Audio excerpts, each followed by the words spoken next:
نحمده ونصلي على رسوله الكريم أما بعد أعوذ بالله من الشيطان الرجيم بسم الله الرحمن الرحيم رب اجعلني مقيم الصلاة ومن ذريتي ربنا وتقبل دعاء اللهم صل على محمد وعلى آل محمد كما صليت على إبراهيم وعلى آل إبراهيم إنك حميد مجيد اللهم بارك على محمد وعلى آل محمد كما باركت على إبراهيم وعلى آل إبراهيم إنك حميد مجيد صدر جلسہ محترم سامعین بزرگوں دوستوں ساتھیوں میں نے آپ لوگوں کے سامنے سورہ ابراہیم سورہ نمبر 14 کی آیت نمبر 40 پڑھی ہے. اس مناسبت سے میری تقریر کا عنوان ہے بے نمازی کا برا انجام.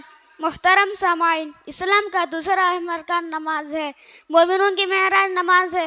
غموں کو ہلکا کرنے کا سب سے بہترین ذریعہ نماز ہے. دل کے اطمینان کا سب سے بڑا ذریعہ نماز ہے. اللہ نے نبی صلی اللہ علیہ وسلم کو آسمان پر بلا کر نماز کا تحفہ دیا. نماز کے علاوہ تمام عبادتیں زمین پر نازل ہوئی. غور کرے، توحید زمین پر، روزہ زمین پر، زکوٰۃ زمین پر، حج زمین پر، مگر نماز آسمان میں. محترم سامعین، کچھ بھائی صرف جمعہ کی نماز پڑھتے ہیں اور کچھ بھائی صرف جنازے کی نماز پڑھ لیتے ہیں اور کچھ بھائی صرف عید البقرہ کی نماز پڑھ لیتے ہیں. آج ہمارے حالات یہ ہے، 8 کی کھاٹ کی، 360 کی، 8 والی جمعہ کی، کھاٹ والی جنازے کی اور 360 والی یعنی عید البقرہ کی نماز. آج ہمارے مسجدیں پکی ہوتی جا رہی ہے مگر نمازیں کچے ہوتے جا رہے ہیں. پہلے مسجدیں کچی ہوتی تھی اور نمازیں پکے ہوتے تھے.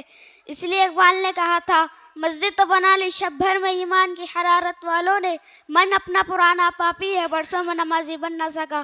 کفر و شرک اور ایمان کے درمیان فرق کرنے والی چیز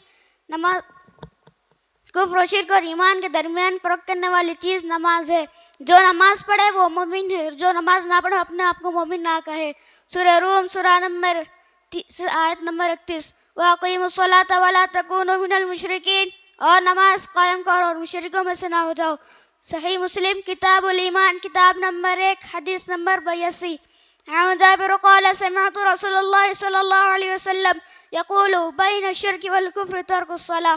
جابر رضی اللہ عنہ بیان فرماتے ہوئے کہتے کہ میں نے رسول اللہ صلی اللہ علیہ وسلم سے سنا ہے، بے شک آدمی کفر اور شرک کے درمیان فرق کرنے والی چیز نماز کا چھوٹنا ہے. قیامت کے دن حقوق اللہ میں سب سے پہلے نماز کا حساب ہوگا. سنن ترمذی کتاب الصلاۃ کتاب نمبر 2 حدیث نمبر 413. ابو ہریرہ رضی اللہ عنہ سے روایت ہے کہ میں نے رسول اللہ صلی اللہ علیہ وسلم سے سنا ہے، بے شک وہ عمل جس کے بارے میں سب سے پہلے قیامت کے دن بندی سے حساب لیا جائے گا، اگر ان کی نماز ہے تو یقیناً وہ کامیاب ہوگا، اور اگر نماز خراب ہوتی تو بلا شبہ وہ ناکام اور نامراد ہوگا. بے نمازی قارون، فرعون، حامان اور ابی بن خلف کے ساتھ اٹھایا جائے گا. بے نمازی کا ٹھکانہ جہنم ہوگا. سورہ مدثر سورہ نمبر 74 آیت نمبر 42-43.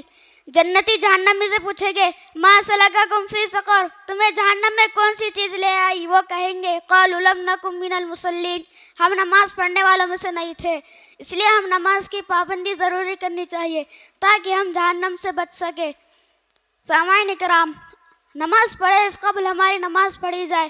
اللہ سے دعا ہے کہ اللہ بے نمازی کو نمازی بنا دے، آمین، اور نمازی کو پکا نمازی بنا دے، آمین. میں اپنی بات کو ختم کرتا ہوں اس آیت سے. سورہ ابراہیم سورہ نمبر 14 آیت نمبر 40. رب اجعلنی مقیم الصلاۃ ومن ذریتی ربنا وتقبل دعا. اے ہمارے رب، مجھے نماز کا پابند بنا. وآخر دعوانا ان الحمد للہ رب العالمین وصلی اللہ علی نبینا محمد وآلہ وصحبہ اجمعین. والسلام علیکم ورحمۃ اللہ وبرکاتہ.